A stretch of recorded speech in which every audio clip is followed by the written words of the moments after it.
The big item for debate this month was around Unit 1 of Jayshed, down on Bathers Beach, behind Arthur's Head, which is a proposal to turn that into a tavern and as part of the broader arts precinct that the city's been looking at for some time. It's fair to say it's been a hotly debated item over a number of years. Originally, the first proposal was for a much larger venue of 850 people, with up to 12 concerts with 1,500 a year. After the council rejected that, along with the West Australian Planning Commission, a scaled-down proposal as a result of some mediation with the council has come back, which is a venue of up to 300 and a reduced footprint of 40%. That said, it was still certainly controversial. We certainly had a full gallery of people speaking for and against the item. The council ultimately decided to accept the officer's recommendation for approval, and which is a recommendation that ultimately goes to the West Australian Planning Commission. If the West Australian Planning Commission accept this recommendation and it goes forward, what it ultimately will enable is for the Jayshed Unit 1 to become a venue which the council's intent is for it to be an attractor to the area, and one that can broadly activate the Arthur's Head precinct and also create some important linkages between Bathers Beach, which has become increasingly popular as a result of the Bathers Beach House renovation, obviously Codogo as well, and connecting that through to Victoria Quay and the port. And we saw that as an important stepping stone around connecting up the city. There's still some way to go in this proposal, but certainly it was an attempt to try and get that balance right, and we'll continue to see this process through, although now it is largely with the West Australian Planning Commission.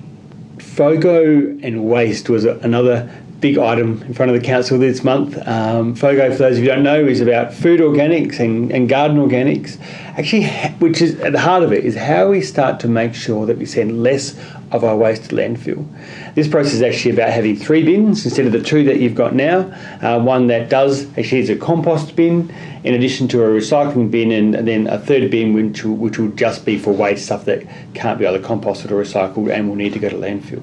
Council has agreed that this new approach is one that's worth pursuing, because we're really keen to keep our waste out of landfill and also make sure that we can create quality compost that can go to farms as well as recycling. So Council has agreed to a major budget allocation towards this. This is about providing 3 bins to over 13,000 Fremantle households over the next year or so, and actually rolling out this whole new system, which I think shows real leadership in actually making sure that we reduce our waste to landfill, get more stuff recycled and reused and composted, and you can look forward to seeing that roll out in the next 12 months.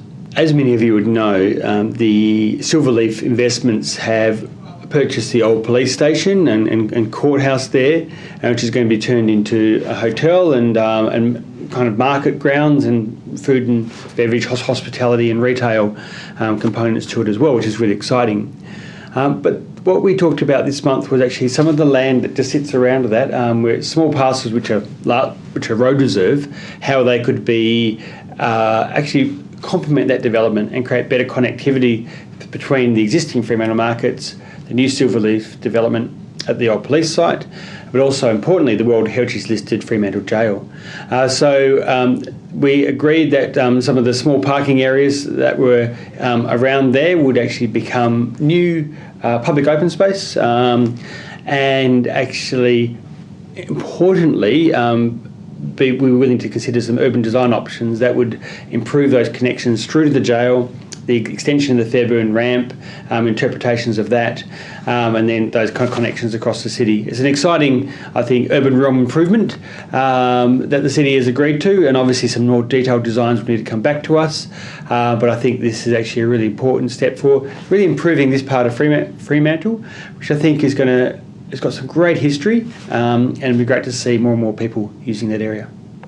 With the King Square project now well and truly underway, we've been putting a lot of effort into the public realm and how that works. You would have seen quite a few trees being transplanted in recent weeks from the old Myer side of the building around to the church side, which looks fantastic. But we've also been looking very closely at the health of the existing trees.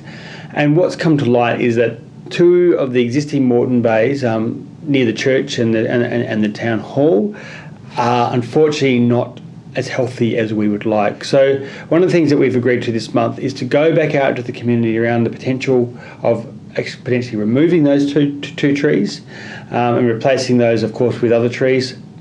And one of those, sadly, is the quite well-known Christmas tree that sits in King Square, which unfortunately we've been giving a lot of love and care to, but it hasn't been responding quite as well as we'd like. So it's one of those tough decisions we're going to need to make in coming months around whether we should remove it or keep trying to see if we can bring it back to life. So we'd love your feedback on that. That's what council's agreed to at this stage, is to go out, consult with the community on that before we make a final decision around how we make the best urban realm we can for King Square.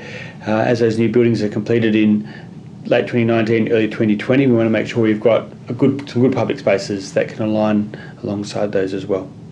One of the other parts of the way the council works is most of what we've talked about so far are reports from officers, which the council makes decisions on. But individual councillors can bring up notices of motion, which are issues that are important to them that they want the council to consider. The council considered two of these this month. The first of those was from Councillor Pemberton, which is a notice of motion around the release of helium balloons in Fremantle, and which again the council supported the banning of release of helium balloons following the town of Cottesloe actually also going down this path. I think it's really exciting, and I think we're all agreeing now that especially councils that live close to the ocean, and we're seeing sea life, turtles and the like, ingesting plastics and balloons and those kinds of things, that we've got to be much more responsible with this. So we were happy to show some leadership on this, and we will pursue a similar local law to what's happened in Cottesloe. Also, another notice of motion was put up by Councillor Sam Wainwright around increasing the Newstart allowance. Many of you know that Newstart has barely increased over the last few decades and has fallen way behind other forms of social security and pensions and the like. So council supported that move around actually addressing some of the fundamental issues around creating poverty in that area, and supported the broader advocacy position that Newstart should be increased as well. So these are some of the other things that we do on council, as well as the planning items, and the other things we looked at tonight is actually advocacy items that we can go to government with as well.